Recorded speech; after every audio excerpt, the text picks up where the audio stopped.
Hello दोस्तों, आपका हमारे यूट्यूब चैनल द एजुकेशन में स्वागत है। आज के इस सेशन में हम भारतीय काव्य शास्त्र को विस्तार पूर्वक पढ़ेंगे, जिसमें काव्य से संबंधित परिभाषाएं, काव्य गुण, रस गुण आदि समाहित हैं। तो चलिए शुरुआत करते हैं। अगर चैनल पर पहली बार विजिट किए हैं तो हमारे चैनल को लाइक कर दीजिएगा, अपने दोस्तों में शेयर कर दीजिएगा और चैनल को सब्सक्राइब कर दीजिएगा। बेल आइकन को भी प्रेस कर दीजिएगा, जिससे रोज़ के क्लास का नोटिफिकेशन आप तक पहुंच सके। तो चलिए शुरुआत करते हैं। इसमें काव्य लक्षण से संबंधित परिभाषाएं हैं और उनके प्रतिपादक आचार्य हैं।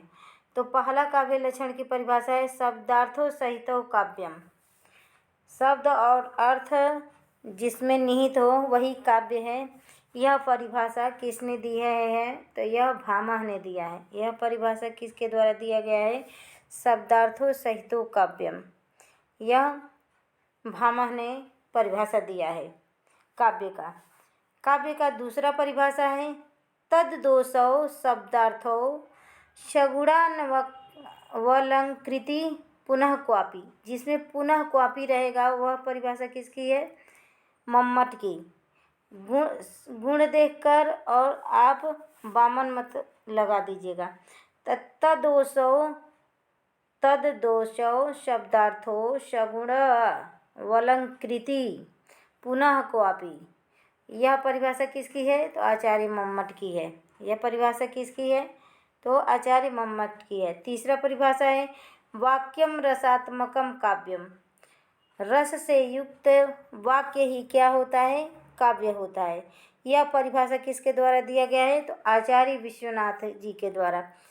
इन प्रश्नों में से जरूर एक दो प्रश्न यूपीटीजीटी पीजीटी 2023 में फंस सकते हैं। तो वाक्यम रसात्मकम काव्यम, काव्य की यह परिभाषा किसके द्वारा दिया गया है? तो आचार्य विश्वनाथ के द्वारा।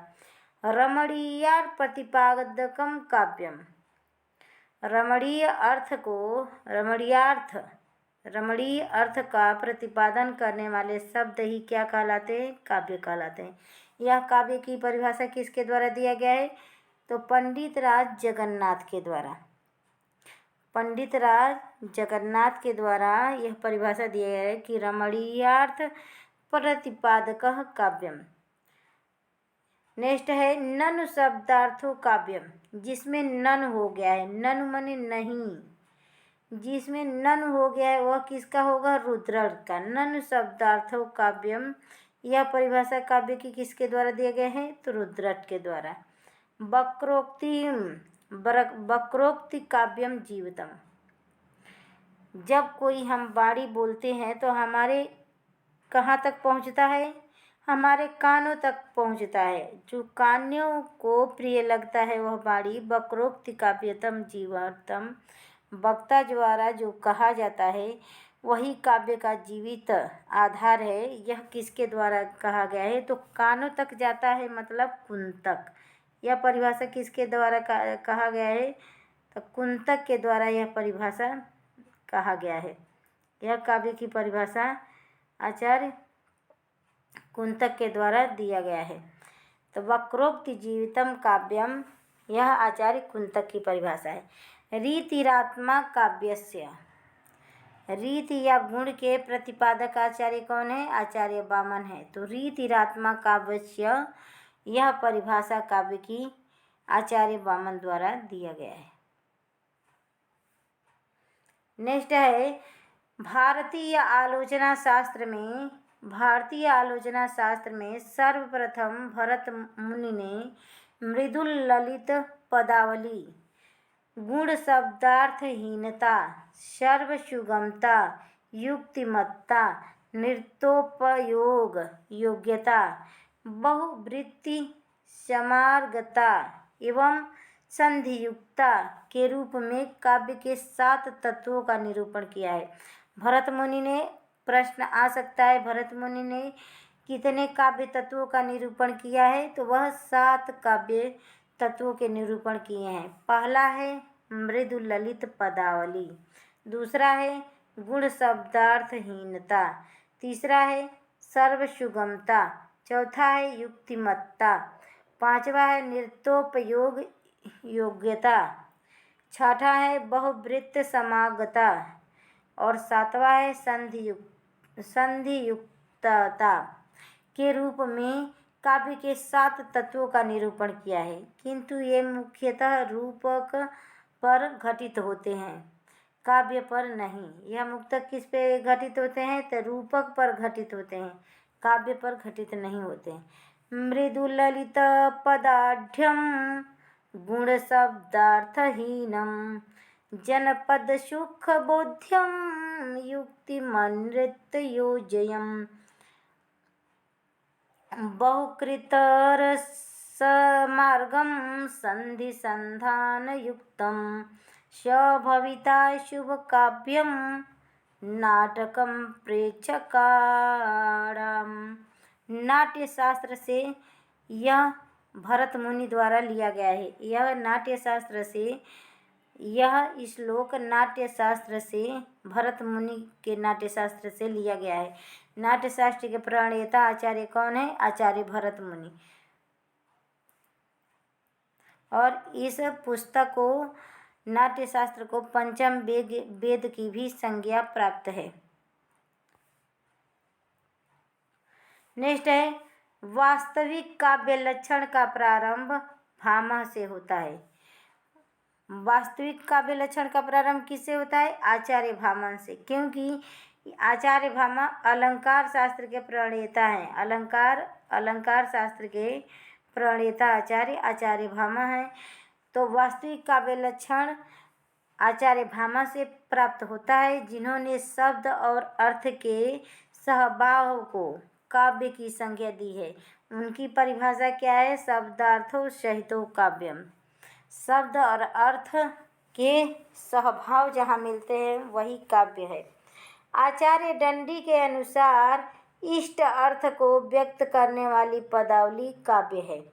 शरीरम ताव दृष्टार्थ व छिन्ना पदावली, यानी कि इष्ट अर्थ को व्यक्त करने वाली पदावली ही क्या होती है? काव्य होता है। तो अगर दंड मिलता है, इसको याद कैसे करेंगे? अगर दंड मिलता है तो किसको मिलता है? शरीर को किसको दंड मिलता है? तो किसी के शरीर को ही दंड मिलता है, किसी वस्तु को तो दंड मिलता नहीं है। तो जब शरीरम तावर दिष्टाव छिन्ना पदावली आएगा तो वहाँ पे आचार्य दंडी लगा दीजिएगा। यह आचार्य दंडी की परिभाषा है काव्य के रूप में। आचार्य वामन ने रीति को काव्य की आत्मा मांगना है। उन्होंने क्या परिभाषा दिया है काव्य की? रीतिरात्मा काव्यस्य। उन्होंने रीति को ही काव्य की आत्मा माना है कि रीतिरात्मा काव्यस्य। रीति से उनका अभिप्राय है विशिष्ट पद रचना, यानी कि जो विशेष पदों की रचना किया जाता है वही काव्य की क्या है? आत्मा है। और दूसरा परिभाषा उन्होंने काव्य के विषय में कहा है विशिष्ट पद रचना रीति। विशिष्ट पद रचना ऋषि। विशिष्ट का अर्थ है गुण युक्त, जो गुण जिसमें समाहित हो, गुणों से युक्त विशेष गुणात्मा। इस प्रकार का अर्थ गुण युक्त पद रचना ही क्या होता है? रीति होता है। तो रीति संप्रदाय के प्रतिपादक आचार्य कौन है? आचार्य वामन है। तो उन्होंने काव्य की 2 परिभाषा, एक विशिष्ट पद रचना ऋचि और दूसरा है रीतिरात्मा काव्यस्य। अब आधुनिक आचार्यों के बारे में देख लेते हैं कि आधुनिक आचार्य काव्य की परिभाषा किस प्रकार दिए हैं। तद्यद्यपि सुजाति सुलक्षणी शुभिरन सरस शुभ्रेत आभूषण बिन न विराजई कविता वनिता मित। यह आचार्य केशवदास ने काव्य की परिभाषा दिया है कि काव्य को अलंकारों की जरूरत है। यद्यपि सुधापि सुलक्षणी, यद्यपि कितना हो सुंदर स्त्री हो, सुलक्षण स्त्री हो, शुभ्रम सरस शोभित, कितना हो सुंदर वस्त्र पहनी हो, लेकिन भूषण बिनु न विराजई, लेकिन आभूषणों के बिना वह सुशोभित नहीं होती है। उसी प्रकार वनिता, वह स्त्री आभूषणों के बिना सुशोभित नहीं होती है। उसी प्रकार कविता भी बिना अलंकारों के सुशोभित नहीं होता है। तो यद्यपि सुधा अति सुलक्षणी सुवरन सरस शुभित आभूषण बिनु न विराजई कविता वनिता मित्र। वनिता मन से क्या होता है? स्त्री होता है। तो स्त्री जैसे आभूषणों से सुशोभित होती हैं, उसी प्रकार कविता भी अलंकारों से सुशोभित होता है। यह परिभाषा काव्य के रूप में आधुनिक आचार्य केशवदास देव द्वारा दिया गया है। कोमल शब्द नियतम शुभृति अलंकारम मय मोह चित्तम काव्यशु पद्धति शोभा महे इनके बाहुपास कवित गहे। यह परिभाषा काव्य की किसने दिया है? केशवदास द्वारा दिया गया है कि कोमल युक्त शब्द की शुभृति नियत सुसंजित अलंकारमय मोह चित्तम अलंकार से युक्त काव्य सुशब्द शोभा महे काव्य की शोभा बढ़ाने वाले इनके बाहुपास्य कवि गहे। यह कविता का विशेष लक्षण है कि वह सुशोभित अलंकार से युक्त और चित्त की कोमलता से कोमल शब्दों से युक्त अलंकार से युक्त सुशोभति पद्धति एक पद्धति में लिखा हुआ क्या है? कविता का यह लक्षण होना चाहिए काव्य का। केशवदास द्वारा यह परिभाषा दिया है। गुण अलंकार सहितम दोष रहितम जो होई शब्द अर्थता को कवित कहत विबुध सब कोई। यह परिभाषा काव्य की किसके द्वारा दिया गया है? चिंतामणि के द्वारा। यह परिभाषा किसके द्वारा दिया गया है? तो आचार्य चिंतामणि के द्वारा कि सगुण अलंकार सहितम दोष रहितम जो होई आ शब्द अर्थता को कवित कहत विबुध सब कोई। कि जो सगुण अलंकार सहित गुणों से अलंकारों से सहित हो, दोष से रहित हो, शब्द अर्थता को कविता और शब्द अर्थ से रहित हो, उसी को कविता कहेंगे। उसी को सभी लोग क्या कहेंगे? कविता कहेंगे। बत कहाऊ रसमय जूहू है कवित कहावै सोई। यह भी परिभाषा चिंतामणि द्वारा दिया गया है। जगते अद्भुत लोकतर चमत्कारम यह लक्षणमय करयो। काव्य के विषय में यह किसने कहा है? तो कुलपति मिश्र ने। काव्य के विषय में यह परिभाषा किसने कहा दिया है? तो कुलपति मिश्र ने कि जगत अद्भुत लोकोत्तर चमत्कार। जो जगत में अद्भुत और लोकोत्तर चमत्कार है, यही काव्य का क्या है? लक्षण है। यह कुलपति मिश्र द्वारा काव्य के रूप में यह परिभाषा कुलपति मिश्र ने दिया है। सगुण अलंकार सहितम, ये तो अभी पढ़ेंगे।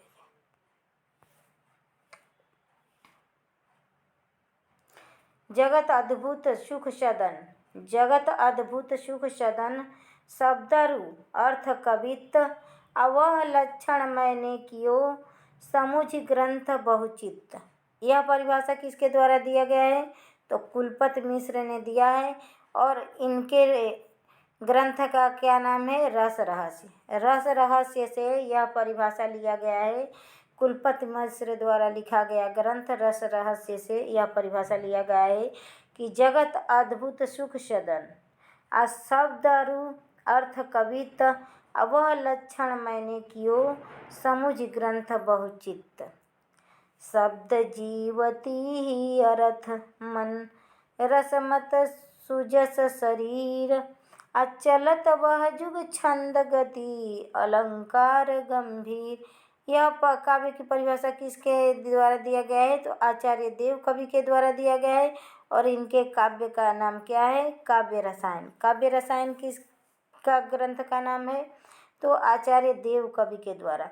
और यह परिभाषा काव्य रसायन से लिया गया है। व्यंग जीव कही कवित्त को हृदय सुशोधनी पहचानी शब्द अर्थ कही देह पुनि भूषण भूषण जानी। यह किसके द्वारा परिभाषा काव्य के विषय में दिया गया है? तो प्रताप शाही के द्वारा।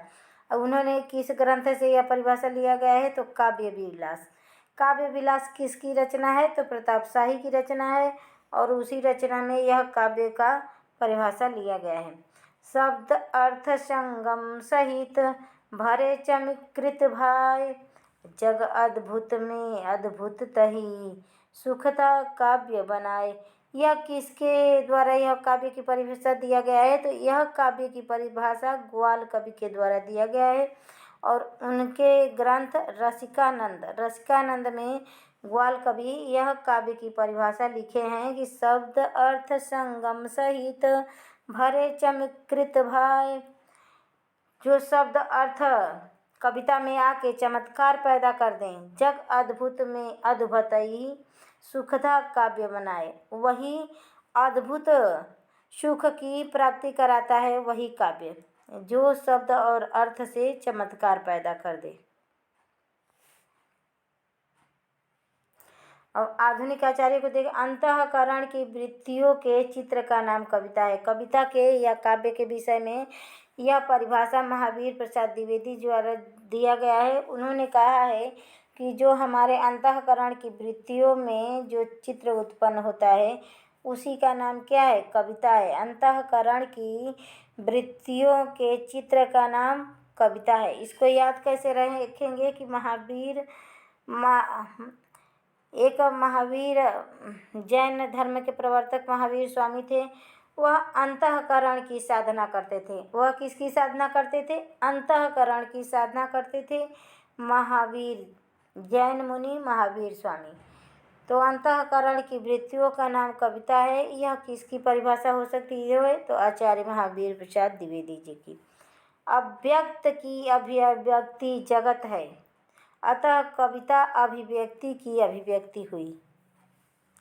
तो 2 बार अभिव्यक्ति आया है। इसका मतलब क्या है? आचार्य रामचंद्र शुक्ल ने कविता को अभिव्यक्ति की संज्ञा दी है कि अव्यक्त की अभिव्यक्ति जगत है, अतः कविता अभिव्यक्ति की अभिव्यक्ति हुई।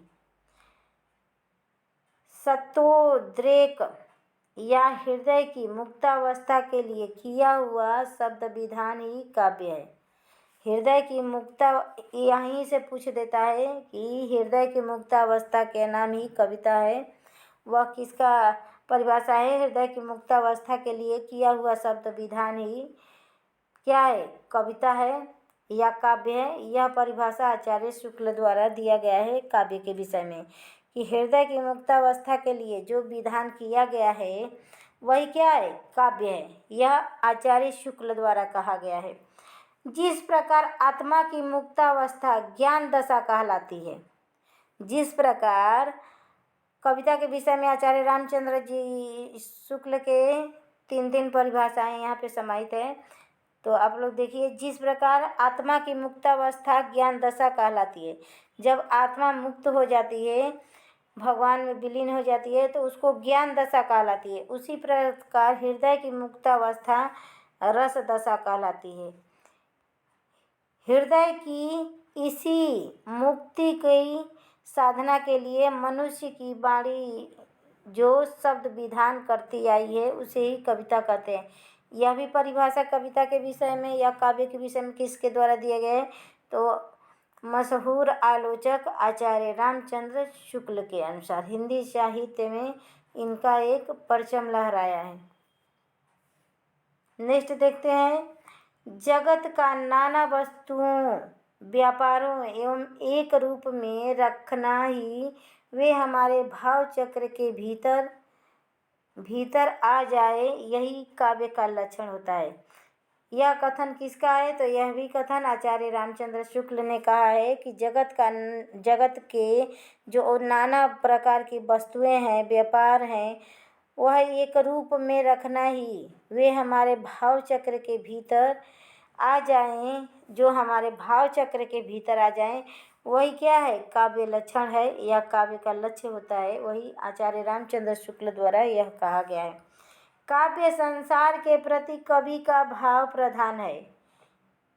काव्य संसार के प्रति कवि का भाव प्रधान है, किंतु क्षुद्र व्यक्तित्व संबंधों से मुक्त मानसिक प्रतिक्रियाओं की कल्पना के ढांचे में ढली हुई श्रेय की प्रेमारूपा प्रभावोत्पादक अभिव्यक्ति है। यह कथन कविता के काव्य के बारे में किसने कहा है?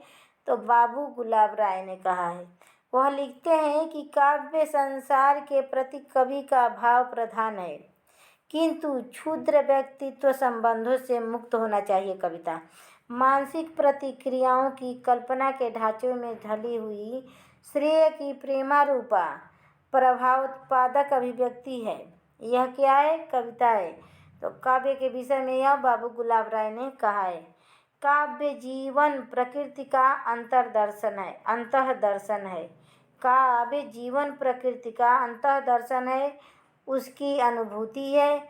यह अनुभूति को भावुकता जन्य स्फूर्ति नहीं, न कोई आध्यात्मिक कल्पना है, बल्कि अखंड मानव जीवन के व्यक्तित्व की अनुभूति है। यह कथन किसके द्वारा कहा गया है काव्य के विषय में?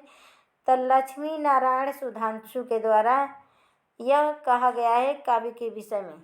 नेक्स्ट देखते हैं। काव्य तो प्रकृति मानव अनुभूतियों का नैसर्गिक कल्पना के सहारे ऐसा सौंदर्य चित्रण है जो मनुष्य मात्र में स्वभावतः भावोत्स्वाद और सौंदर्य संवेदना उत्पन्न करता है। यह कथन किसने कहा है? तो आचार्य नंद दुलारे वाजपेयी ने काव्य के विषय में यह कथन कहा है। नेक्स्ट देखते हैं। साहित्य से हमारा आशय उन विशिष्ट और प्रतिनिधि रचनाओं से है। साहित्य से हमारा आशय विशिष्ट और प्रतिनिधि रचनाओं से है, जो किसी के भावात्मक जीवन का प्रतिपादन होती है, जो समाज और सामाजिक जीवन को भली या बुरी दशा में ले जाने की प्रबल सामर्थ्य रखती हो। यह कथन क्या है? कविता है। तो यह कथन किसका है? तो आचार्य नंद दुलारे वाजपेयी जी का है। साहित्य मनुष्य के अंतर का उच्छलित आनंद है। साहित्य मनुष्य के अंदर का उच्छलित आनंद है, जो उसके अंदर में अटाए नहीं अट सकता। साहित्य का मूल यही आनंद का अतिरेक है। उच्छलित आनंद के अतिरेक सृष्टि ही सच्चा साहित्य है। साहित्य या काव्य के विषय में यह कथन किसका है? तो डॉक्टर हजारी प्रसाद द्विवेदी जी का है। लेकिन पूछने को इतना ही पूछ देगा कि साहित्य मनुष्य के अंतर का उच्छलित आनंद है, यह किसका है? तो हजारी प्रसाद द्विवेदी जी का है। मैं साहित्य को मनुष्य की दृष्टि से देखने का पक्षपाती हूँ। इतना ही ये पूछ सकता है कि मैं साहित्य को मनुष्य के दृष्टि से देखने का पक्षपाती हूँ, जो वास्तव में मनुष्य को दुर्गति, हीनता और परम सुखपेक्षता से बचा न सके, जो उसकी आत्मा को तेजोदीप्त बना सके, जो उसके हृदय को पर दुख कातर और संवेदनशील बना सके, उसे साहित्य कहते हैं। मुझे संकोच होता है। यह कथन किसका है? तो डॉक्टर हजारी प्रसाद द्विवेदी ने यह कथन कहा है कि मैं साहित्य को मनुष्य की दृष्टि से देखने का पक्षपाती हूँ, जो भाग्यजाल मनुष्य को दुर्गति, हीनता और परम मुखापेक्षता से बचा न सके, जो उसकी आत्मा को तेजोदीप्त न बना सके, जो उसके हृदय को पर दुख कातर और संवेदनशील न बना सके, उसे साहित्य कहने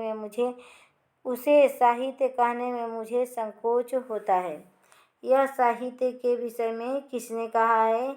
तो आचार्य हजारी प्रसाद द्विवेदी द्वारा कहा गया है। नेक्स्ट है। आत्माभिव्यक्ति ही वह मूल तत्व है जिसके कारण कोई व्यक्ति साहित्य की ओर उसकी कृति साहित्य बन जाती है। आत्माभिव्यक्ति का मूल तत्व है जिसके कारण कोई व्यक्ति साहित्यकार की ओर उसकी कृति साहित्य बन जाती है। यह कथन डॉक्टर नगेंद्र जी का है साहित्य के विषय में। साहित्य जनता की वाणी है। डॉक्टर रामविलास शर्मा। साहित्य जनता की वाणी है, किसने कहा है? डॉक्टर रामविलास शर्मा। इसको पूरे पढ़ लेते हैं। उसके जातीय चरित्र का दर्पण है। साहित्य जनता की वाणी है, उसके जातीय साहित्य का दर्पण है। जो साहित्य में आधुनिक घटनाएं होती है, समझ जाइए, उसी पर फिल्में भी बनती है, साहित्य भी उसी के अनुसार। अब पुराने ज़माने में गाना एक डाली पकड़ के गा दिया जाता था, तो उसी के अनुसार उस समय का साहित्य भी बनता था, फिल्में भी बनती थी। पुराने लोग शर्माते थे, ज़्यादा शर्मीले। और आज के ज़माने का फिल्में देखिए कैसे बन रहा है, कितने जगह जाके शूटिंग होता है, कैसे कैसे कपड़े। तो वह एक डाली का ज़माना नहीं है कि एक डाली पर हीरोइन झूल झूल के और गाना गा देती थी और पूरा पिक्चर समाप्त हो जाता था, पूरा गाना। अब एक गाने के लिए कितना सीन क्रिएट करना पड़ता है। तो वही समझ लीजिए, वही कह रहे हैं कि साहित्य जनता की वाणी है। साहित्य जो हम लिखते हैं वह जनता जैसा होता है, लोकाचार में वैसा ही हम लोग लिखते हैं। उनके जातीय चरित्र का दर्पण है। समाज का दर्पण ही साहित्य और फिल्में या सीरियल बनते हैं। प्रगति पथ में बढ़ने के लिए उसका मनोबल है, उसकी सौंदर्य की चाह पूरी करने वाला साधना है। यह कथन किसके द्वारा कहा गया है? तो डॉक्टर रामविलास शर्मा ने साहित्य के संबंध में यह परिभाषा दिया है।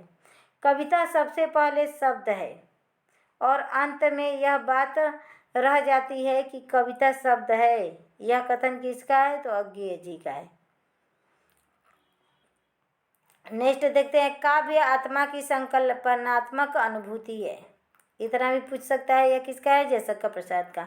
काव्य आत्मा की संकल्पनात्मक अनुभूति है जिसका संबंध विश्लेषण, विकल्प या विज्ञान से नहीं है।